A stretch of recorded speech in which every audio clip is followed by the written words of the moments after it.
മക്കളെ, സ്കൂൾ തുറന്നു കഴിഞ്ഞാൽ പിന്നെ നമ്മൾ മുന്നിൽ കാണുന്ന ഒരു കാര്യമാണ് ഓണപരീക്ഷ. അല്ലെ, ആദ്യം വരാൻ പോകുന്ന പരീക്ഷ ഓണപരീക്ഷയാണ്. കാര്യം നമുക്ക് 2.5 മാസം ഓണപരീക്ഷയിലേക്ക് ഉണ്ടെങ്കിലും ഏതൊക്കെ എങ്ങനെയൊക്കെ പഠിച്ചാലാണ് പരീക്ഷയ്ക്ക് ഫുൾ മാർക്ക് കിട്ടുക എന്നുള്ളത് ഇപ്പോഴേ നമ്മളൊരു ധാരണ ഉണ്ടാക്കി വെക്കുന്നത് ഏറ്റവും ഇമ്പോർട്ടൻ്റ് ആയിട്ടുള്ള കാര്യമാണ്.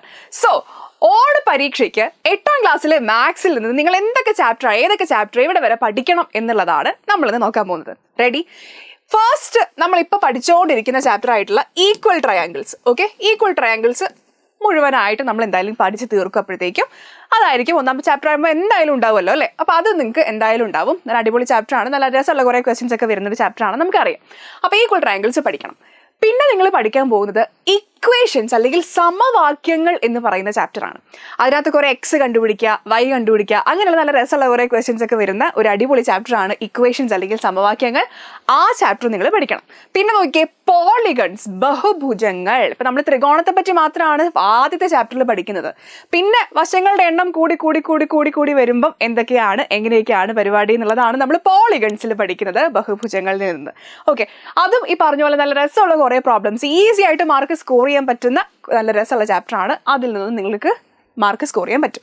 പിന്നെ നോക്കിക്കേ, ഐഡന്റിറ്റീസ് അല്ലെങ്കിൽ സർവ്വസമവാക്യങ്ങൾ എന്ന് പറയുന്ന ഒരു 4ാമത്തെ ചാപ്റ്റർ ഉണ്ട്. ഇദ്ദേഹം ഒരു ബോർഡർ ചാപ്റ്ററാണ്. അതായത് ഇതിന്റെ പകുതി മതി നമുക്ക് പരീക്ഷയ്ക്ക്. ഇതൊന്നും അങ്ങനെ ഒരുപാട് ക്വസ്റ്റ്യൻസ് ഒന്നും ചോദിക്കില്ല, പക്ഷെ ചോദിക്കാൻ സാധ്യതയുണ്ടെന്നാണ്. നമുക്ക് അങ്ങനെ പഠിക്കാണ്ട് വിട്ട് കളയാൻ പറ്റുന്ന ഒരു ചാപ്റ്റർ അല്ല. നമ്മൾ കുറച്ച് കാര്യങ്ങളൊക്കെ ഇതിനകത്ത് പഠിക്കണം. ഓക്കെ, ഇത് നല്ല രസമാണ് കേട്ടോ. നിങ്ങൾക്ക് നിങ്ങളുടെ 9ലും 10ലും +1ലും +2ലും അങ്ങോട്ട് എല്ലായിടത്തും യൂസ് ചെയ്യേണ്ട കുറേ കാര്യങ്ങൾ നമ്മൾ പഠിക്കുന്നത് ഈ ഐഡന്റിറ്റീസിലാണ്. ഓക്കെ, സോ 3 ചാപ്റ്റർ ആണ് ഓണപരീക്ഷയ്ക്ക് നമുക്ക് പഠിക്കേണ്ടത്. ഏതൊക്കെയാണ്? ഈക്വൽ ട്രയാങ്കിൾസ് അല്ലെങ്കിൽ തുല്യ ത്രികോണങ്ങൾ, ഇക്വേഷൻസ് അല്ലെങ്കിൽ സമവാക്യങ്ങൾ, പോളിഗൺസ്, ബഹുഭുജങ്ങൾ, ഐഡന്റിറ്റീസ്, സർവ്വസമവാക്യങ്ങൾ. റെഡി ആണല്ലോ? അപ്പോൾ ഞാൻ പറഞ്ഞ പോലെ ഈ ചാപ്റ്ററിൽ നിന്ന് എന്തൊക്കെ പഠിക്കണം എന്നുള്ളത് മിസ് പറഞ്ഞുതരാം. No worries. ബാക്കിയുള്ള 3 ചാപ്റ്റർ കംപ്ലീറ്റ് വേണം. അപ്പോൾ ഓണപരീക്ഷയ്ക്ക് നമുക്ക് മെല്ലെ ഇപ്പം തന്നെ പഠിച്ചു തുടങ്ങി എല്ലാ ദിവസവും കൃത്യമായിട്ട് പഠിച്ചു കഴിഞ്ഞാൽ നമുക്ക് അവിടെ എത്തുമ്പോഴത്തേക്കും വലിയ പ്രശ്നങ്ങളൊന്നും ഇല്ലാതെ ഫുൾ മാർക്ക് സ്കോർ ചെയ്ത് മിടുക്കന്മാരായിട്ട് ഇരിക്കാൻ പറ്റും അല്ലേ. ലാസ്റ്റിലേക്ക് വെക്കാതെ നമ്മൾ ഇപ്പോഴേ അങ്ങ് പഠിച്ചു പോവുക, അപ്പോൾ വലിയ ബേർഡൻ ഒന്നും ഉണ്ടാവില്ല. അപ്പോൾ എന്താക്കുക, അടിപൊളിയായിട്ട് പഠിക്കുക, മിടുക്കന്മാരായിട്ട് വരിക. All the best.